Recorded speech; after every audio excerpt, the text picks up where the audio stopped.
दिल्ली विधानसभा चुनाव में भाजपा ने बहुमत हासिल कर लिया है।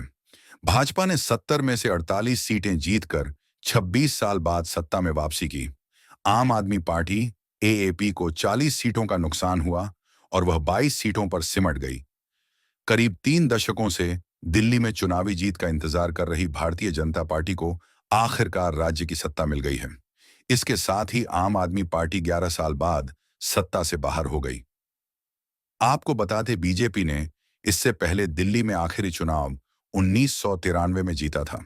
पिछले कुछ चुनावों में भी दिल्ली में बीजेपी ने पीएम मोदी के चेहरे को आगे रखकर चुनाव लड़ा था, लेकिन जीत उससे दूर ही रही।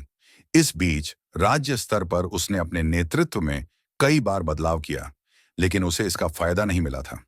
बीजेपी ने इस बार भी मुख्यमंत्री का कोई चेहरा पेश नहीं किया था, लेकिन पार्टी पीएम मोदी के नाम पर जनता के बीच उतरी और जीत हासिल करने में कामयाब रही।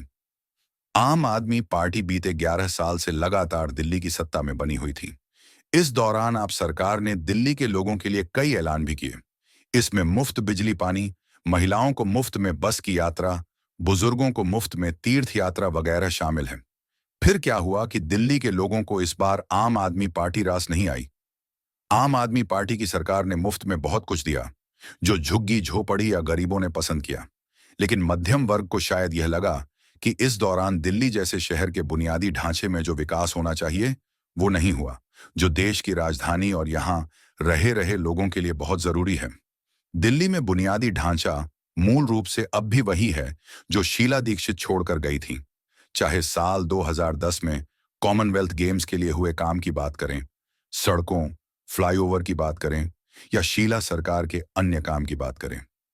आम आदमी पार्टी की हार के पीछे एक बड़ी वजह इसके सबसे बड़े नेता पर कथित शराब घोटाले में शामिल होने का आरोप भी माना जाता है।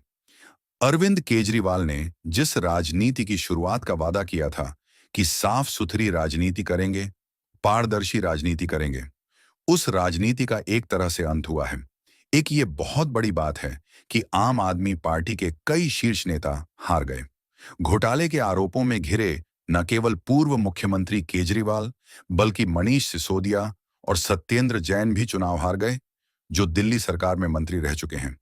प्रमोद जोशी कहते हैं, आप नेताओं पर लगे आरोप भले ही गलत हों, लेकिन इससे लोगों के बीच उनकी छवि खराब हुई और बीजेपी इसे लोगों तक पहुंचाने में सफल रही और दिल्ली विधानसभा चुनाव में भाजपा ने आम आदमी पार्टी को धूल चटा के बहुमत हासिल कर ली।